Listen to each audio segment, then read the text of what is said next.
Hi, I'm Pastor Richard Stadler, and I'm here with Ann Carter again, talking Sunday readings. This coming Sunday is the third Sunday in Lent, and the Old Testament lesson is Exodus chapter 20, verses 1 to 17. The epistle lesson is 1 Corinthians chapter 1, verses 18 to 25, and the gospel is in John chapter 2, verses 13 to 22. So we begin. A reading from Exodus. Then God spoke all these words. I am the Lord your God, who brought you out of the land of Egypt, out of the house of slavery. You shall have no other gods before me. You shall not make for yourself an idol, whether in the form of anything that is in heaven above, or that is on earth beneath, or that is in the water under the earth. You shall not bow down to them or worship them, for I, the Lord your God, am a jealous God, punishing children for the iniquity of parents to the third and fourth generation of those who reject me, but showing steadfast love to the 1,000th generation of those who love me and keep my commandments. You shall not make wrongful use of the name of the Lord your God, for the Lord will not acquit anyone who misuses his name. Remember the Sabbath day and keep it holy. For 6 days you shall labor and do all your work, but the seventh day is a Sabbath to the Lord your God. You shall not do any work. You, your son or your daughter, your male or female slave, your livestock, or the alien resident in your towns. For in 6 days the Lord made heaven and earth, the sea, and all that is in them, but rested the seventh day. Therefore the Lord blessed the Sabbath day and consecrated it. Honor your father and your mother, so that your days may be long in the land that the Lord your God is giving you. You shall not murder. You shall not commit adultery. You shall not steal.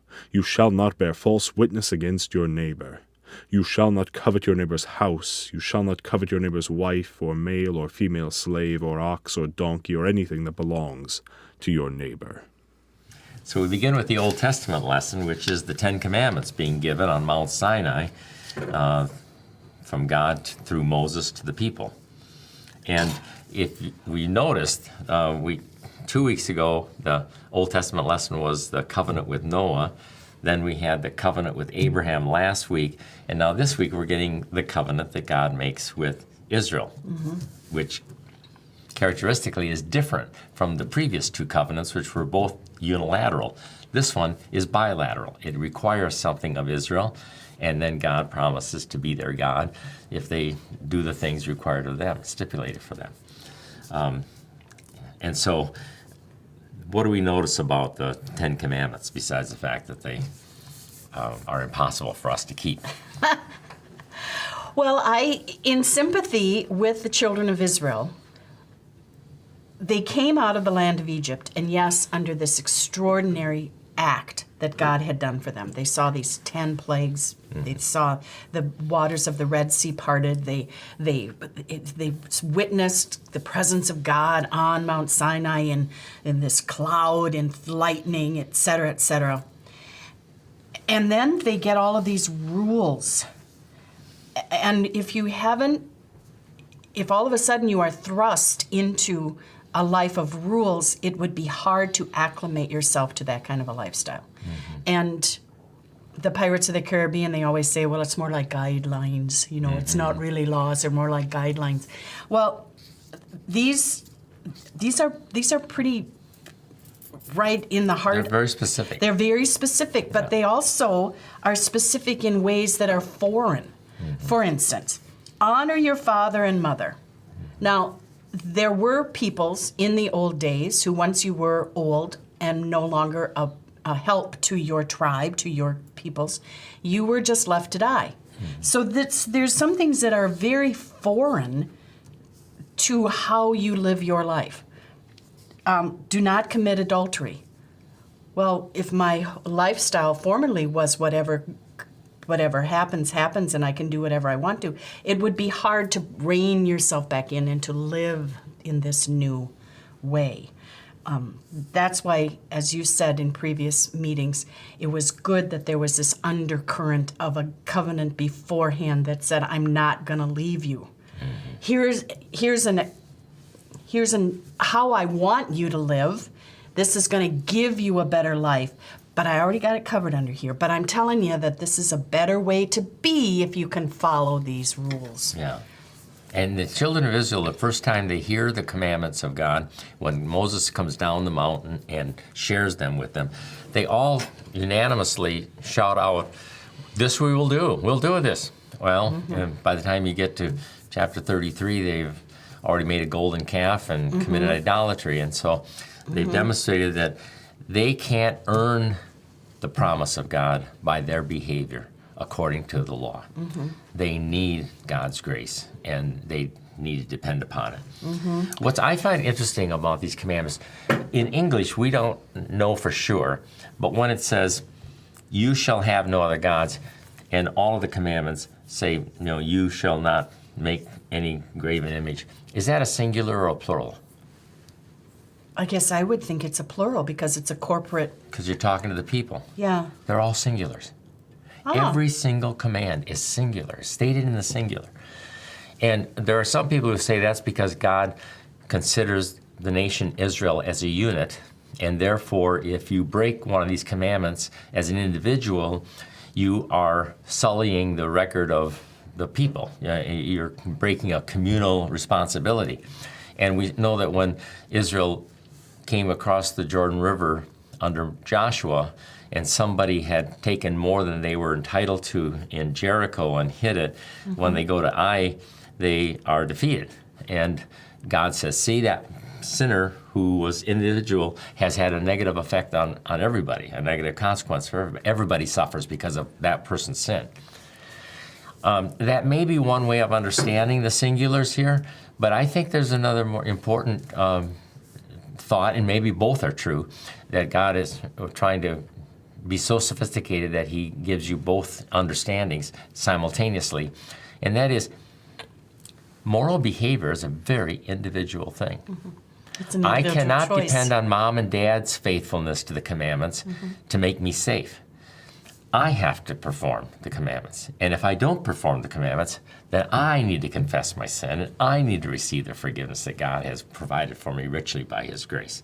But I think there's a really interesting insight in seeing all of these commandments as very individual and very singular.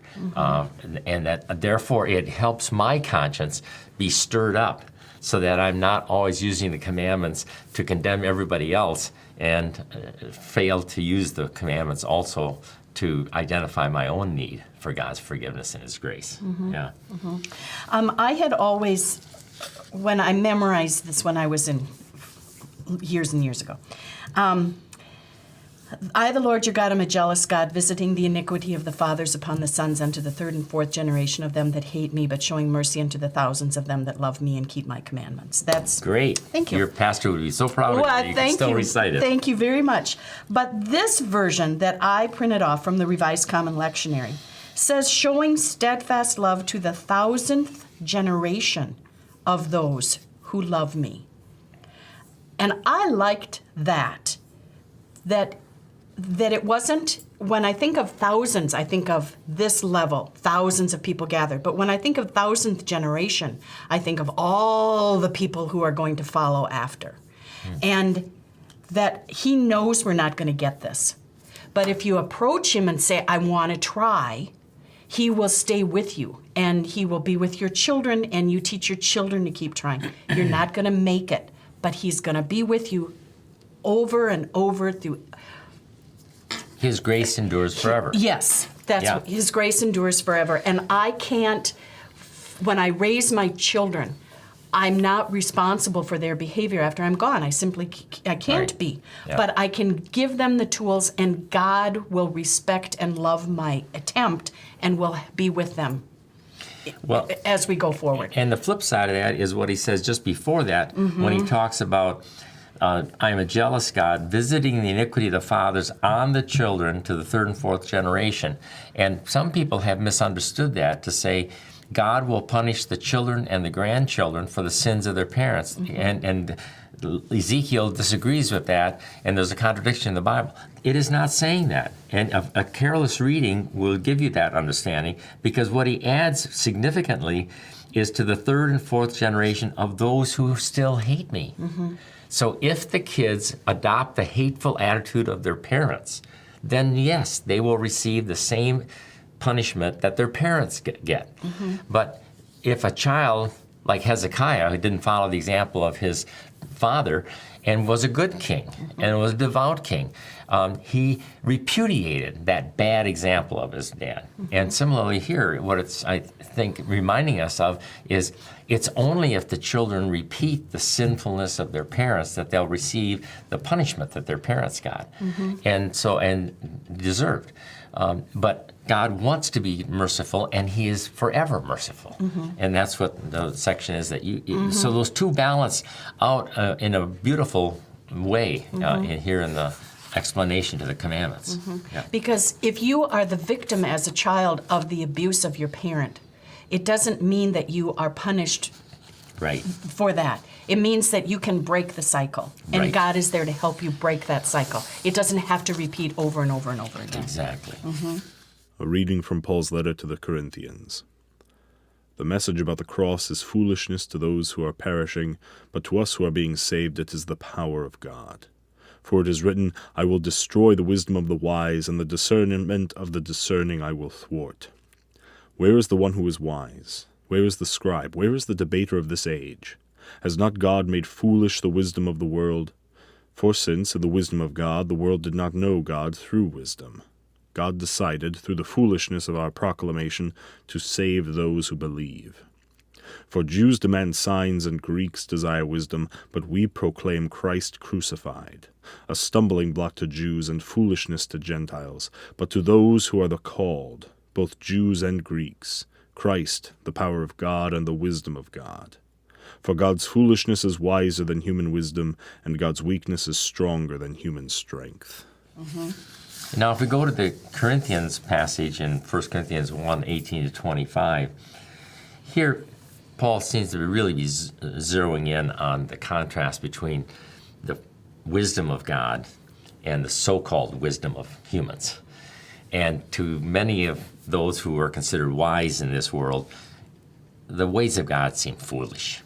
And in fact, the Greeks even thought that the whole idea of the grace of God and the cross of Christ was moral foolishness. In other words, it was irresponsible. You tell people that their sins are all forgiven because of what a guy did in Palestine, they're going to live like crazy. And that's immoral, that's irresponsible. But God says, no, the weakness of God is stronger than men, and the foolishness of God is wiser than men. And so that's why Paul will insist here in the opening words of his letter to the Corinthian Christians, we have determined ourselves to preach nothing but Christ and Him crucified. As stupid as that may sound to the Greeks, as silly as that may sound, that's our mission, and we're going to be faithful to it, even if it doesn't look like anybody's believing what we're preaching. We've still got to keep preaching it. We're not going to change it in order to make it more acceptable Appealing. and appealing. Exactly. So that's a good reminder for us about what the mission of the church is to be faithful to preaching the cross, as much as people think it's silly that one man's death could earn salvation for the whole world. Well, it's not, yeah. A church should not fall into the trap of not preaching what's popular. Yes, exactly. The Holy Gospel according to John. The Passover of the Jews was near, and Jesus went up to Jerusalem. In the temple he found people selling cattle, sheep, and doves, and the money changers seated at their tables. Making a whip of cords, he drove all of them out of the temple, both the sheep and the cattle. He also poured out the coins of the money changers and overturned their tables. He told those who were selling the doves, "Take these things out of here. Stop making my Father's house a marketplace." His disciples remembered that it was written, "Zeal for your house will consume me." The Jews then said to him, "What sign can you show us for doing this?" Jesus answered them, "Destroy this temple, and in 3 days I will raise it up." The Jews then said, "This temple has been under construction for 46 years, and will you raise it up in 3 days?" But he was speaking of the temple of his body. After he was raised from the dead, his disciples remembered that he had said this, and they believed the scripture and the word that Jesus had spoken. Now, if you go on to John chapter 2, you've got an interesting episode that is like a bookend on both sides of the ministry of Jesus. In John 2, we're told he goes through the temple and he cleanses out all the money changers and so forth. 3 years later, during Holy Week, on Monday of Holy Week, he does the same thing again. He kicks everybody out. And a lot of people have made a strong case for, oh, look at how corrupt the temple had become, and look at how temple priests were corrupt, and people were cheating each other by charging more than they should have. The text doesn't really say that they were cheating. And I think a lot of people have missed that if Jesus was concerned about corruption and about things that shouldn't be done in the house of God, then he's an utter failure, because 3 years later he has to redo the whole thing again. I think Jesus had bigger goals in mind, and I think they had everything to do with who he was as Messiah. And in Zechariah chapter 14, in the last 2 verses, it describes the end times when Messiah will come. And one of the significant passages in there is that no longer will there be a trader, a merchant in the house of the Lord. Why? Because you don't need to sell sacrificial animals, because the great sacrifice has come that those sacrifices were foreshadowing.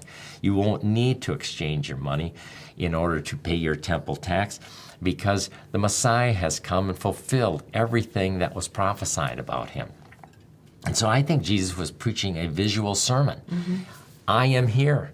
You don't need all this stuff anymore, because I am going to do on Good Friday what all these things are picturing, that the great sacrifice. And he does it at the beginning of his ministry, and then he does it again at the end of his ministry, and then he goes out on Good Friday and does it. And he does it. Yeah. Mm-hmm.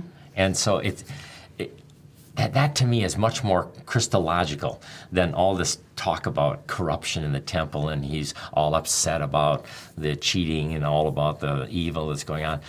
Sure, the house of God was to be a house of prayer, but it was also to be a place where people remembered that God would keep his promise to send a Messiah. Mm-hmm. And Jesus, the Messiah, is now coming through and really shaking them up and saying, and I am here. Mm-hmm. And so you're not going to need this stuff. Yeah. Yeah, and he does it in such a way that people remembered. Yeah, yeah. And that it shook people up. Yeah, and maybe they misunderstood it, but his disciples say something significant here. They remember that it was written about him, zeal for your house will consume me. Mm-hmm. Now, that's a direct quotation from Psalm 69:9. And if you read the rest of the Psalm, Psalm 69 is a picture of Messiah. And so maybe they were starting to make a connection themselves. Even though the Holy Spirit had been poured out on them, they may not have caught on to the full significance of this. But maybe they saw too, he's revealing that he's the fulfillment of Psalm 69 by what he's doing here, his zeal for the house of the Lord. He's the Messiah. And we'll have to check with them the day after Judgment Day as to whether they had already caught on to that at this point, or if this is something that they Or was put this together. Jesus saying, here, I'm going to lay it all out for you right now, and then we're going to fill everything in as we go along. Yeah. We're going to start out, I'm going to tell you through the psalm Yeah, what I'm here for. yeah, yeah. And so they recognize Because they that. also, after he was raised from the dead, the disciples remembered that he had said that destroy this temple and I will raise it up. So they didn't understand everything that No. was going on, No. but they were able then later to put the pieces together. Right. And he tells the religious leaders that this is the sign that I'm going to be dead for 3 days and I'm going to come back to life. And in other places, he likens himself to Jonah in the belly of the big fish for 3 days and he's spit out by God. And so all of these things are pointing to him as Messiah, as fulfillment of all those Old Testament prophecies. And Kinda what neat. foolishness is that? People Yeah. don't come back to life. What are Yeah. you talking about? Exactly. Yeah, exactly. But also, quickly, if this happened at the beginning of his ministry, later we find out that there were a lot of people who came to hear Jesus from Jerusalem. Why? Because he'd already done this and they wanted to find out more. Yeah, he created curiosity, but he also was sending a visual message, a visual sermon. Yeah.